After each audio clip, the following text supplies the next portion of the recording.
So this activity is about the faces of conservation, about people who were or are associated with conservation movements. They're very popular. Some of them are global ambassadors, some of them are celebrities you might be knowing. She became popular much later when she was not as young, but the breakthroughs that she had done was actually when she was quite young, when she was 26. And she was not a field trained biologist, by the way. She actually was out there in the field and she wanted to study. And that's how she became the expert that we know her as today. But anyone, can you venture a guess as to who she is? Please Hello, go on. that's Jane Goodall. That's correct. It is Jane Goodall. Moving on, again, a very popular name, pictured with one of his favorite creatures. Rather, very popular voice, more famous as a voice behind many famous documentaries. Anyone care to answer? Many of you might be familiar with his brother as well. Very famous director, actor, his brother. Okay, does anyone know the creature? David Attenborough. That is correct. Brilliant. Anyone know the creature? That's a very good question. Go on, A please. lemur. Sorry, that's a lemur, right? That's right. And one of the reasons David Attenborough became famous, one of his founding documentaries which shot him to stardom, conservation stardom, so as to speak, was in the 1980s. The BBC department was then headed by Michael Bright, who was then who used to chair the entire conservation nature department of BBC. So he was very, very aggressive on the kind of picture quality the BBC documentaries would have, and that meant taking heavy camera gear abroad with the team whenever they used to move. So David Attenborough was the first person who said no. Even if we have to compromise on the image quality, let's take smaller cameras.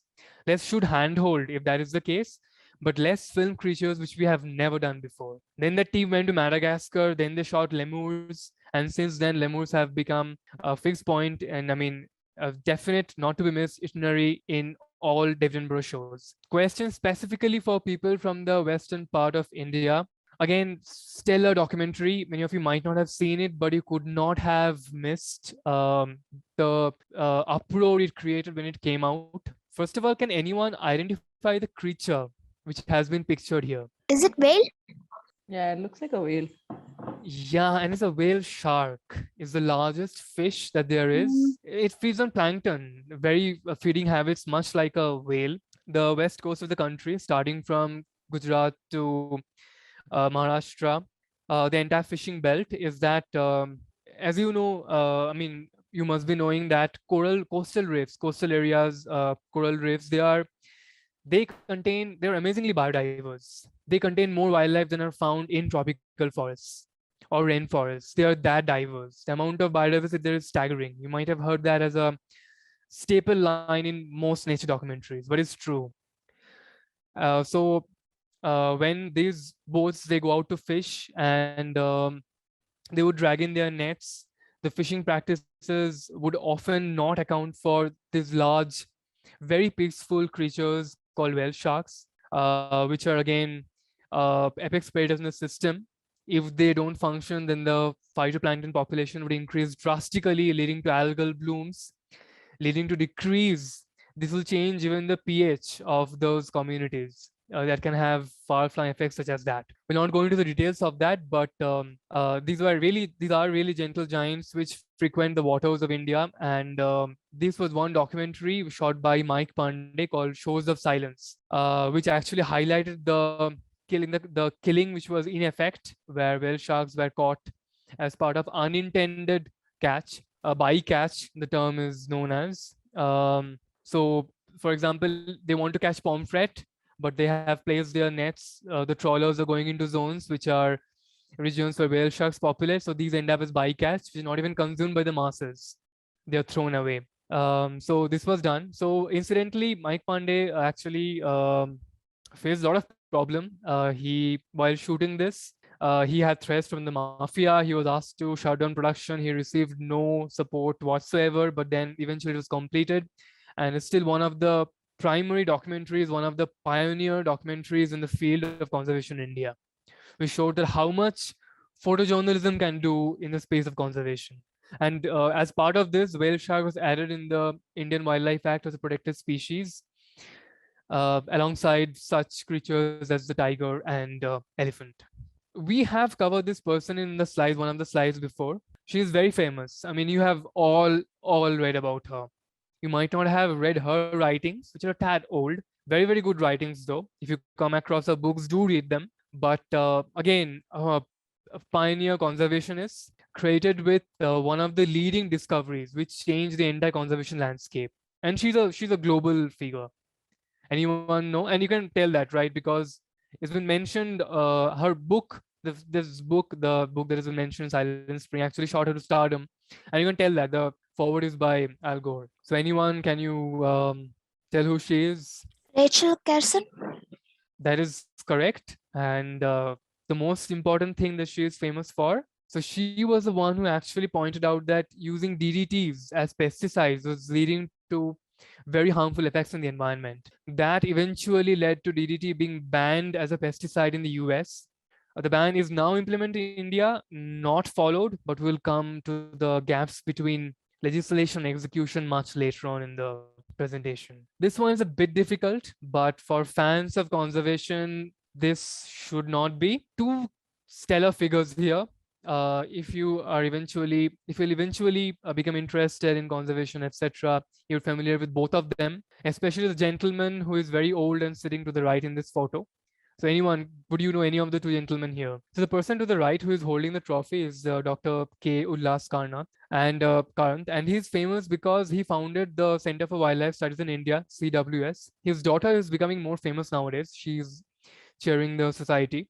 He was one of the first few people who pioneered the art of telemetry or radiometry in India. He was one of those people who went out in the field. He tagged big cats and said, okay, you can track their movements by this. And he also was one of the few people who called out the older methods of census taking of tigers, the Pugmark method, saying that this was flawed. He was joined by other scientists who put in their findings saying that this was flawed, this overestimated tiger populations. And because of what they said, right on the photographic method, where the camera traps are put in and they take pictures of tigers from both the sides that came into existence, he still actually contests it. He still says that there is not properly implemented. It needs to be supplemented by other things. So the tiger populations that we hear talked about in the media, reported, are still inflated, but he did actually do all of these. And again, very important name. Now, what is interesting is that the person that he's sitting with, he's old. He's George Scheller. If any of you guys read a book called The Snow Leopard by Peter Matthiessen, a very famous book. Peter Matthiessen was a traveler from the United States, socialite traveler. He had gone on this journey to Nepal. The book is about self-discovery, etc. As much about snow leopard as self-discovery. But there he goes to George Scheller. George Scheller is one of those people who spearheaded conservation in the subcontinent. He has studied the breeding patterns of blue sheep in Afghanistan. He actually, based on his recommendation, that corridor for protection of blue sheep and snow leopards created across the range of Pakistan, Afghanistan, and India. So he's definitely the more stellar accomplishment, achievers in this photo, if their achievements can be compared, but definitely a more popular figure globally. That brings us to the end of the first activity. This is just to take you through what the profile of a modern conservationist looks like in case one of you becomes the next big conservationist that we know of. The person that you see on the screen has become really famous on Instagram. She has got a wide following. Her following increased after her TED Talk, I think. She became famous because of her post on whale poop, because she was seen scooping up blue whale poop. She is in Sri Lanka. She is very much a part of our subcontinent. And she has been chosen as an Nat Geo Fellow Explorer multiple times. She is very well awarded. And so you can see how she started out. Her journey to conservation was not easy.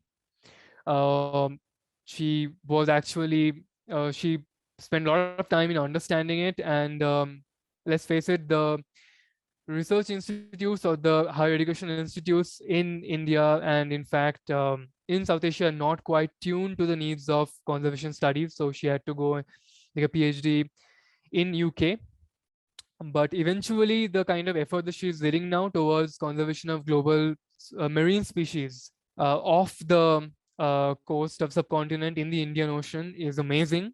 And it has highlighted, it has increased well tourism in Sri Lanka. Many of you I know might be going to Mirissa, to Gale to look at humpback whales, sperm whales, which are resident populations, and to look at sperm blue whales when they pass their in the migratory route. So she's one of the reason who has led to the spurt in tourism and understanding of marine cetaceans that we share our oceans with.